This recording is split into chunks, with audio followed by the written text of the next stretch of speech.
por ser usted un gran líder y un eminente estadista, con prestigio y respeto internacionalmente reconocidos.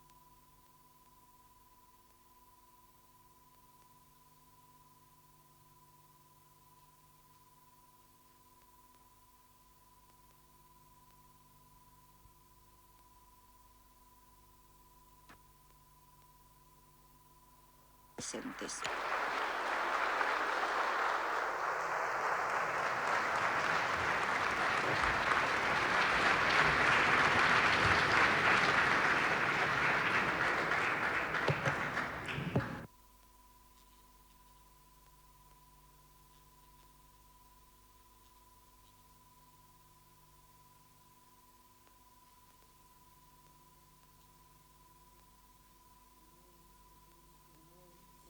Señor presidente Alfonsín, por ser usted un gran líder y un eminente estadista, con prestigio y respeto internacionalmente reconocidos, el Consejo de Gobernadores está ansioso de oír su palabra.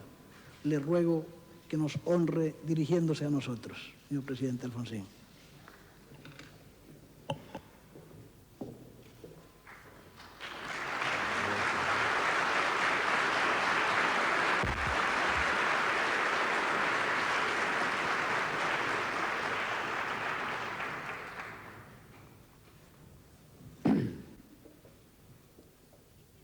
Señor presidente del Consejo de Gobernadores, señor presidente del FIDA, señores delegados, señoras, señores.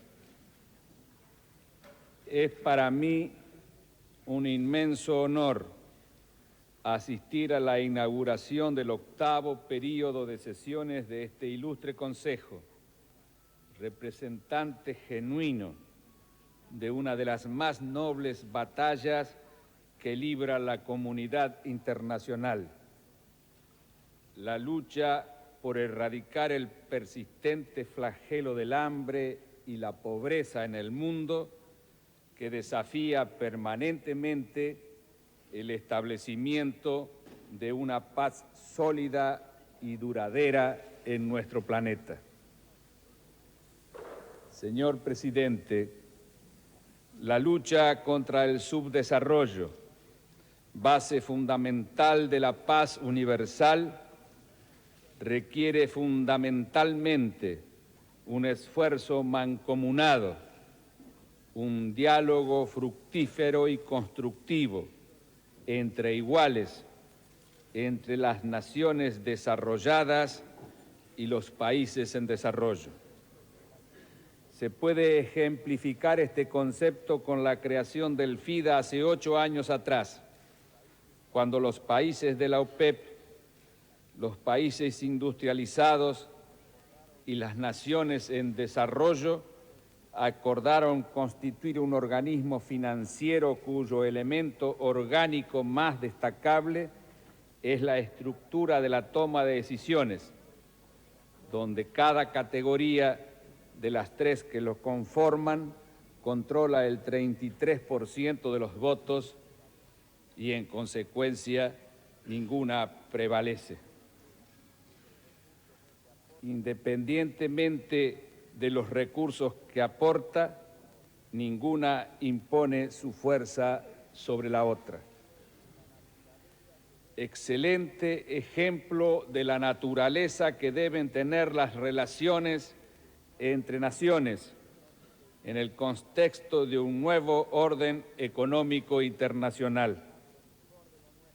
Nosotros debemos dar lo mejor de lo nuestro para que este testigo de nuestras aspiraciones que conforma el FIDA se consolide y fortalezca y se transforme en cabal expresión de un resurgimiento ético absolutamente necesario. El esfuerzo financiero hecho por los países industrializados y los países de la OPEP deberá ahora intensificarse. La Argentina aún en crisis, consciente de su responsabilidad, ya ha anunciado su contribución a la segunda reposición de recursos del FIDA. Esperamos ahora que esta reposición de recursos encuentre el apoyo entusiasta de los países industrializados y de los miembros de la OPEP. Estamos seguros que, en definitiva, nuestras aspiraciones, vuestras aspiraciones, se verán plenamente satisfechas. No hay razón objetiva para pensar en otra forma. Pero ningún esfuerzo de la comunidad internacional será efectivo si no existe una correspondencia por parte de los gobiernos que conducen nuestros propios pueblos. Somos conscientes de que, además de los prerequisitos internacionales que antes señalamos, se requiere una decidida voluntad política por parte de nuestros gobiernos para enfrentar con decisión los graves problemas que nos aquejan. Señor Presidente, deseo dejar constancia con ejemplos concretos que mi gobierno coincide plenamente con los objetivos del FIDA y con los criterios que animan a esta noble institución en la asistencia a los países en vías de desarrollo. Después de largos años de un gobierno de facto que nos condujo sin lugar a duda a la más aguda crisis económica y social que ha vivido nuestro país, hemos iniciado con absoluta decisión y firmeza la ardua tarea de reconstruirlo en todos los aspectos de su vida social y económica. En este contexto, la lucha por la justicia social, que se traduce en nuestra preocupación prioritaria por elevar el nivel de vida de los más desposeídos, es para mi gobierno un objetivo primordial. Sin renunciar a nuestras obligaciones financieras genuinas en el campo internacional, que comprometen gran parte de nuestros escasos recursos, hemos iniciado la implementación de sustanciales programas orientados a atender los más urgentes reclamos de nuestro pueblo. El esfuerzo de mi gobierno se centra en consolidar nuestra autosuficiencia alimentaria y generar las divisas que nos permitan atender otras prioridades sectoriales. Para ello hemos revalorizado el papel estratégico del sector agropecuario, proveedor de los alimentos básicos que componen la dieta de nuestro pueblo y origen del 80% de las divisas de exportación de que dispone el país. Es así como hemos iniciado una decidida política de abaratamiento de los insumos estratégicos, fundamentalmente fertilizantes y agroquímicos, induciendo de esta forma la adopción tecnológica al restablecer y fortalecer la necesaria relación entre rentabilidad y productividad. Hemos estabilizado el precio interno de nuestros productos agrícolas más importantes, respaldándolos con un precio sostén y la capacidad de compra del Estado. Hemos iniciado un proceso definitivo e irreversible de profundización del cambio tecnológico, destinando a la investigación y a la extensión el 1,5% del valor total de nuestras exportaciones agropecuarias tradicionales. Nos encaminamos ahora al ajuste definitivo del sistema financiero, devolviéndole al crédito su verdadera función de fomento al ponerlo al servicio de la producción, vinculando el financiamiento con la adopción tecnológica y erradicando para siempre su utilización con fines especulativos.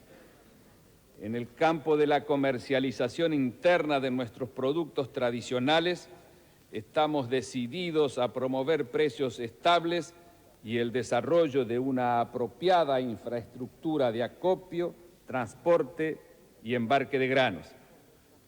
En el marco de un esfuerzo nacional por reconstruir nuestra base productiva, vamos a devolverle al sector agropecuario condiciones de rentabilidad y estabilidad que, despejando incertidumbres, le permita iniciar un desarrollo sostenido de largo plazo. Paralelamente a este esfuerzo en el campo productivo, que tiende a compatibilizar en el mediano plazo los intereses del sector agropecuario argentino con las prioridades de toda nuestra sociedad y con las necesidades más urgentes de muchos países en desarrollo, hemos iniciado programas de profundo contenido social para enfrentar en el cortísimo plazo la emergencia alimentaria que padece un importante sector de la población argentina, consecuencia del deterioro económico de años recientes. Privilegiando una política de subsidios directos, asegurando que los beneficios lleguen efectivamente a quienes los requieren, hemos diseñado y actualmente ejecutamos el Programa Alimentario Nacional para solucionar el problema de los sectores más carenciados. La implementación de este programa se inició hace solo 4 meses. En este corto periodo hemos entregado mensualmente a más de 700.000 familias cajas de complementación alimentaria que contienen alrededor de 15 kilogramos de alimentos que representan 1/3 de las calorías que una familia tipo necesita para alimentarse correctamente durante un mes. Finalmente, el Gobierno ha tenido la decisión de reconocer, cuantificar y enfrentar una de las grandes contradicciones que aún subsisten en nuestro país y cuyo tratamiento ha sido largamente postergado. Me refiero a la pobreza rural, en algunos casos extrema, que afecta a gran parte de los hogares del campo argentino. Con el objeto de asistir al sector de pequeños productores minifundistas, que la Argentina engloba una población superior al 1.000.000 de habitantes y que ha permanecido totalmente marginado de beneficios del desarrollo y de la asistencia del Estado durante largos años, hemos identificado con la asistencia técnica del FIDA un programa de desarrollo que beneficiará a más de 13.000 familias campesinas ubicadas en 6 provincias del norte argentino. Conscientes de que la pobreza rural es una problemática compleja que requiere una solución integral, ese programa canalizará hacia los beneficiarios asistencia técnica, tecnología apropiada y capacitación, coincidentes con la filosofía del FIDA de que el desarrollo de este segmento de la población rural será sostenido en la medida que los beneficiarios se organicen. El programa promoverá y respaldará formas de organización cooperativa y asociativa a través de las cuales los pequeños productores puedan aumentar su poder de negociación en el proceso de producción en el cual intervienen. Señor Presidente, creemos con convicción que podemos alcanzar la meta de 60 millones de toneladas de grano en un plazo relativamente cercano. Este objetivo trasciende los intereses de la Argentina y nos proyecta como una canasta de pan para el mundo en desarrollo. En este sentido, paralelamente a los incrementos de producción de granos que ya hemos logrado y que seguiremos logrando, intensificaremos nuestra política en materia de comercio exterior, decididamente orientada a impulsar convenios bilaterales de nación a nación con países en vías de desarrollo. Contribuimos y contribuiremos con nuestra producción a fortalecer el concepto de seguridad alimentaria en el mundo en desarrollo y a reducir el déficit alimentario que aqueja a nuestros pueblos. Entendemos que la cooperación sur-sur solo será realidad cuando sustituyamos las relaciones financieras por relaciones económicas entre iguales y las relaciones político-estratégicas por relaciones de sincera solidaridad. Podría parecer presuntuoso de mi parte tratar de describir ante este distinguido grupo de expertos el sombrío panorama del hambre y la malnutrición que se cierne sobre la mayoría de las naciones en vías de desarrollo. Pero estimo que es un deber para con ellas y para con mi conciencia utilizar esta ocasión para recordar que cada año mueren de hambre en el mundo 40 millones de seres humanos. En los umbrales del siglo XXI, en el mismo momento en que la humanidad se proyecta hacia la conquista del espacio, se da el contrasentido de la desnutrición que afecta a 1 de cada 4 niños del mundo en desarrollo, que mina silenciosamente sus energías, que limita su crecimiento y disminuye gradualmente su capacidad de sobrevivencia. Esto nos coloca ante una verdadera encrucijada, ante un punto de inflexión en nuestra historia. O continuamos exacerbando en forma indiscriminada e irresponsable los conflictos y contradicciones producto de la existencia de potencias dominantes y pueblos sojuzgados que conduce inevitablemente a la carrera armamentista y cuyo fin último es el holocausto universal, o iniciamos un esfuerzo conjunto, mancomunado, promoviendo un diálogo entre iguales para combatir la verdadera raíz, la razón última de la inestabilidad que nos aqueja, el subdesarrollo, el hambre y la pobreza. Porque una paz mundial que no elimine el hambre de los pueblos, que no asegure el más esencial de los derechos humanos, el derecho a alimentarse, no será una paz duradera ni real. Así como las armas constituyen un síntoma de desconfianza, de debilidad y de profunda inseguridad, la solidaridad entre los hombres y la integración entre los pueblos refleja un sentimiento de superioridad y de grandeza. Y es justamente esta solidaridad, en el contexto de un profundo espíritu de cooperación, que anima hoy a los pueblos en su lucha contra el subdesarrollo.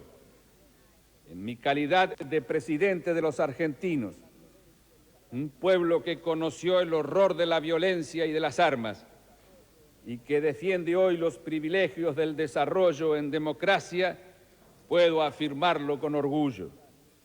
Este esfuerzo por una paz universal, para que las abundantes riquezas y recursos que dispone nuestro planeta se destinen prioritariamente a satisfacer las necesidades básicas de los más desposeídos, requiere como requisito esencial un profundo cambio en las relaciones internacionales, de modo que el crecimiento y el desarrollo de algunas naciones no se concrete a expensas del empobrecimiento y el retraso de otras. Hoy hemos llegado a una exacerbación desconocida de las consecuencias socioeconómicas de este injusto orden económico internacional. Muchos de los países en vías de desarrollo se han transformado en virtud de una abultada deuda externa y de condiciones de financiamiento cada día más adversas en exportadores netos de capital. La deuda total del mundo en desarrollo ha superado la astronómica suma de de 700.000 millones de dólares. Esta situación financiera internacional de nuestros países y las políticas que practican los grandes centros acreedores estrechan aún más nuestra capacidad de crecimiento y prosperidad, amenazan el futuro de nuestros pueblos y comprometen nuestra independencia para instrumentar las decisiones que aseguren la paz, el progreso y la justicia en nuestros países.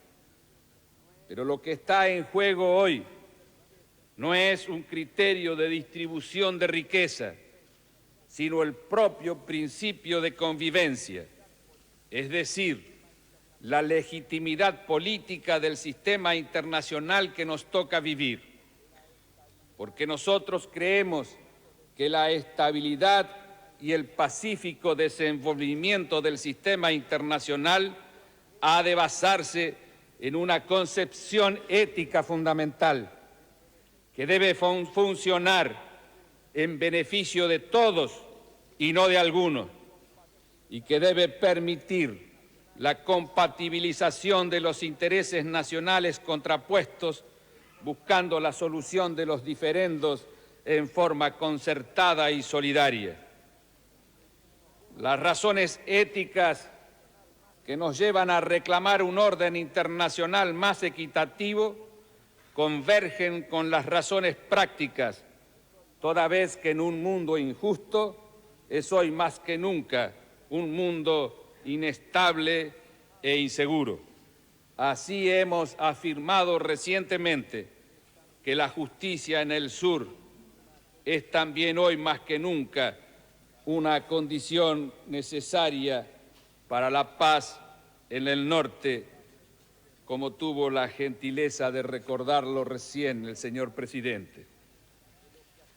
No nos cabe duda que lo que afecta al sur afectará tarde o temprano el bienestar de los países más avanzados. Señor presidente, es doloroso constatar el retroceso de nuestros países. Hasta hace algunos años, nuestro reclamo era por la mejora de las condiciones comerciales y tecnológicas que permitiesen disminuir nuestra brecha con los países más avanzados. Hoy, nuestro reclamo consiste en dejar de ser exportadores de recursos financieros hacia los países industrializados. En América Latina, el producto por habitante fue en 1983 10% inferior al de 1980. Hemos retrocedido 6 años, ya que ese nivel lo habíamos alcanzado en 1977. La consecuencia es una amplia repercusión sobre el bienestar de nuestros pueblos, debido además al deterioro de nuestros ingresos por la caída de los términos del intercambio externo. Solo una voluntad política conjunta puede poner en marcha soluciones ciertas para un problema que ha pasado a ser un verdadero estigma para nuestra civilización. Sin embargo, la respuesta de los países más desarrollados frente a una realidad tan acuciante, de rasgos tan preocupantes, no está a la altura de las circunstancias. A la par que se privilegia a las finanzas frente a la producción, se exacerban las medidas proteccionistas que obstaculizan las exportaciones de nuestros países hacia los grandes mercados consumidores. Mientras que las exigencias en términos de divisas para el pago de los servicios de nuestras deudas se acrecientan, al mismo tiempo las dificultades que enfrentamos para la comercialización externa de nuestros productos se agudizan. Por un lado, se instrumentan políticas que erosionan en forma permanente las ya escasas reservas internacionales de nuestros pueblos. Por otro, se implementan políticas que impiden su recuperación. Los principios en favor de la liberación de las trabas al comercio, que tuvieron expresión normativa en importantes acuerdos y convenios desde hace años, vienen perdiendo vigencia por la actitud de los mismos países que inspiraron esos principios. Señor presidente, no cuestionamos el objetivo de todo país para que sus pueblos alcancen altos niveles de vida. Pero lo que no podemos aceptar es que ese bienestar se logre a costa del sacrificio del mundo en desarrollo como consecuencia de políticas deliberadas. Y es justamente a la inversión de esta relación, al cuestionamiento de su naturaleza y de los mecanismos que la expresan, que nos referimos cuando hablamos de un orden económico internacional más justo como prerequisito indispensable para iniciar un definitivo ataque al hambre y a la pobreza, para abrir así el camino de una paz justa y definitiva. La comunidad internacional debe encontrar los procedimientos que hagan posible reencauzar las relaciones económicas entre naciones en términos más justos y equitativos. La asfixia financiera y comercial a la que hoy se somete a gran parte de nuestras naciones debe ser reemplazada por un sentido humano de cooperación y asistencia para el desarrollo. Estamos convencidos de que nuestra voz de alarma y nuestras sugerencias serán escuchadas por quienes tienen en sus manos la posibilidad de tomar decisiones que alteren un orden de cosas tan inconveniente y tan riesgoso al mismo tiempo. Además, porque creemos sinceramente en la unidad del destino humano, no podemos pensar que la actual insensibilidad sea un marco normal en el cual se desarrollen las relaciones entre nuestros pueblos. Al contrario, estamos seguros de que la comunidad internacional reaccionará ante tanta injusticia y encauzará todos los recursos y posibilidades en un esfuerzo constructivo y creador. A veces las contradicciones son tan evidentes, los peligros tan profundos, que movilizan recursos humanos insospechados, y los pueblos se ponen de pie, levantan su cabeza, vislumbran causas comunes e inician una marcha serena y sólida hacia objetivos superiores.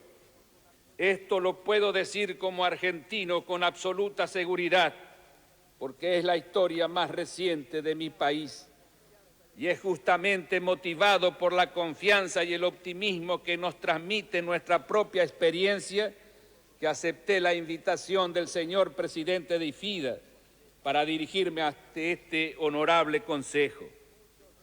En estos años, muchos de los países de nuestro continente han ido reencontrando la senda de la democracia, la Argentina entre ellos. La esperanza de ver progresivamente sumados a este movimiento a más y más países hermanos no nos abandona. Se trata de una dura lucha por dominar los conflictos que afectan nuestras sociedades y encauzarlos dentro de un régimen político que exprese el sentir de los pueblos. En los países avanzados, donde sobre todo después de la durísima victoria sobre el totalitarismo alcanzada durante la última guerra mundial, la democracia pudo comenzar a consolidarse plenamente, la opinión pública y los grandes movimientos políticos ven con beneplácito esta afirmación de la vocación de nuestros países de continuar en la senda del progreso, removiendo regímenes autoritarios sin responsabilidad ante las mayorías propias ni frente a las demás naciones del mundo. Pero cuánto más difícil se torna esta tarea si se agrava a nuestros países con un pesado tributo anual que sustrae gran parte de su capacidad de crecimiento y la posibilidad de dar satisfacción a algunas de las largamente postergadas aspiraciones de nuestros pueblos. Un problema de tal magnitud no puede sino ser encarado como lo fuera el de la consolidación democrática de Europa en la inmediata posguerra. Esto es, con una masiva y coordinada intervención de los poderes públicos. De lo contrario, seguirán amenazadas la reconstrucción democrática de nuestras naciones y su capacidad de formular sus opciones propias de desarrollo, sometidas a una sustracción permanente de recursos que se transfieren a los países acreedoras y envueltas en una grave crisis de producción, empleos e ingresos. Señor presidente, hechos tan graves como que 500 millones de personas padezcan hoy a causa del hambre o la escasez de alimentos no deben desalentarnos ni minar nuestra voluntad o debilitar nuestra determinación. Sus 7 años de gestión en la presidencia de FIDA son un excelente ejemplo de la decisión que debe animar nuestra lucha cuando consideramos que nos anima una causa justa e irrenunciable. Y frente al subdesarrollo y al hambre, tenemos una sola opción, toda vez que se trata de un problema que afecta la supervivencia de la raza humana y su capacidad de determinación, porque quien no puede comer, no puede mantener tampoco su libertad ni su dignidad. Por otra parte, sabemos que disponemos de los recursos y la tecnología que nos permitirán erradicar este flagelo que hoy se extiende sobre muchos de nuestros pueblos. Así lo expresó hace 10 años la Conferencia Mundial sobre la Alimentación en Roma. Es entonces un problema de sensibilidad, es un problema de conciencia, es un problema de voluntad política. Por encima de todo, es un problema moral. Uno de los mejores ejemplos de lo que somos capaces de lograr cuando la asistencia financiera multilateral se orienta hacia objetivos trascendentes y se implementa con eficiencia, lo constituye el FIDA. En unos escasos años de vida, este organismo ha contribuido al financiamiento de casi 150 proyectos en 80 países en desarrollo, orientados todos ellos a incrementar la producción de alimentos y a elevar el nivel de vida de los segmentos más pobres de la población rural. La implementación de estos proyectos beneficiará a más de 6 millones de familias que se encuentran hoy en condiciones de marginalidad y pobreza extrema. Más aún, estos proyectos generan una producción adicional de alimentos estimada en 16 millones de toneladas, medidas estas en toneladas de trigo equivalente. Cuando recordamos que los países en desarrollo importan aproximadamente 100 millones de toneladas de cereales a un costo aproximado de 14.000 millones de dólares, comprendemos la magnitud del impacto que se deriva del esfuerzo que el FIDA desarrolla. 6 millones de familias que verán incrementados sus ingresos y mejoradas sustancialmente sus condiciones de vida, y 16 millones de toneladas de alimentos adicionales no son, señores, cifras insignificantes. Al contrario, son de una magnitud cualitativa y cuantitativa excepcional. Los 150 proyectos que se traducirán en estos beneficios son las verdaderas armas cuya producción nuestra sociedad debería incrementar y a la cual deberá destinar la mayoría de sus recursos humanos y materiales. Para el financiamiento de los 150 proyectos mencionados, el FIDA ha comprometido 1.800 millones de dólares y ha movilizado a través de un imaginativo esquema de cofinanciación con gobiernos y otros organismos financieros 4.400 millones de dólares adicionales. Felicito, señor presidente, su gestión y doy por descartado el mejor de los éxitos en los esfuerzos que usted realiza para obtener una reposición de recursos que dignifique el esfuerzo común que los países industrializados y de la OPEP han iniciado al crear esta institución financiera que los países en desarrollo hemos aprendido a respetar y a sentirla como nuestra. Difícilmente encontraremos un ejemplo mejor de lo que decíamos antes. Estos costos y los beneficios esperados configuran nuestra tesis fundamental. Es realmente posible erradicar el hambre. Los límites no se ubican en el campo de los recursos, sino en nuestras propias conciencias. Todo depende entonces de la grandeza que caracterice nuestras acciones y de la decisión política que nos conduzca a reasignar el uso de las reservas que disponemos.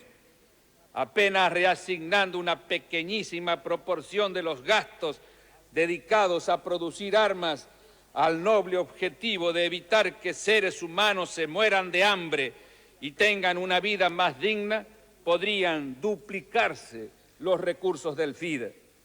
Y sinceramente no creo, porque descarto la hipótesis de que la humanidad haya involucionado a un grado de insensibilidad irreparable, que ese modesto objetivo pueda ser objeto de discusión.